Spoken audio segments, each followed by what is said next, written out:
Ahoy there, Legion! 'Tis the day of the Devstream, so you know I got a recap and review for you. This was an oddball of a stream, which was likely in part from early and frequent suggestive situations, coupled with half the couch crew suffering through a hangover. Looking back at my notes, it really just seems to be like an entire episode of Final Tidbits, so if this seems bullet listy, my apologies, but I can only work with what they give me. Login reward choices might be on the way. Currently you get whatever the game gives you, but if and when this change goes live, you can pick from the reward pool on which item you want upon reaching that milestone of logins. They might even let folks repeat the same choice and make those weapons tradable, but we'll have to wait and see on that. Nothing's finalized, so fingers crossed, but we'll see.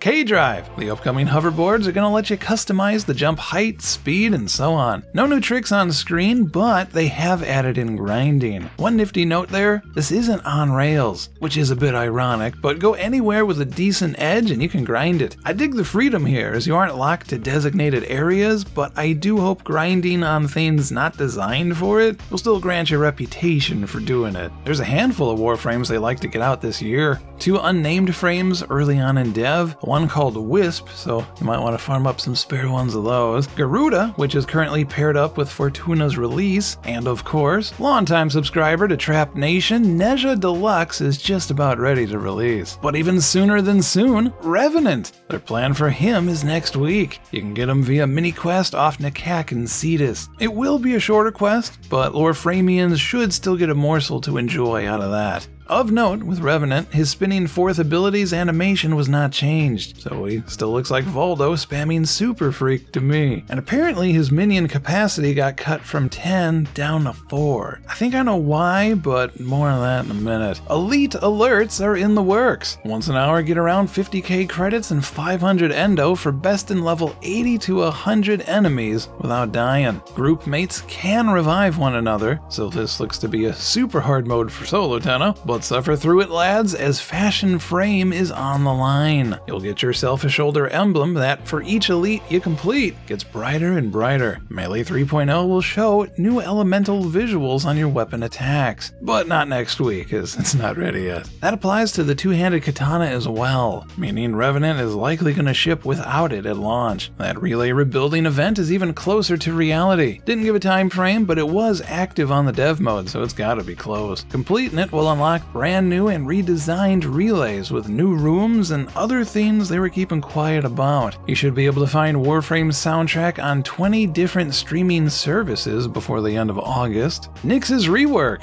Here is some data. That's literally what they did for about 5 minutes. Show which frames were popular last week. While they did not state any ideas other than Reb is apparently reading our suggestions, in my opinion, Revenant's limitation from 10 minions to 4 is their response to it, which is a shame, as that's less than half of what he used to have, and yet again, we don't really get a summoner frame I was hoping for. And I love me some Necromancer. I preferred using revives and Bonewall Cursing myself. I mean, Skellies help you early on, but that'll wrap it up for this recap, Legion. No Devstream, I think, for 3 weeks, as they are going on vacation. I'll let you react to how well-deserved said vacation is on your own time. But until next time, thank you for watching, and have a great weekend, Legion. Take care.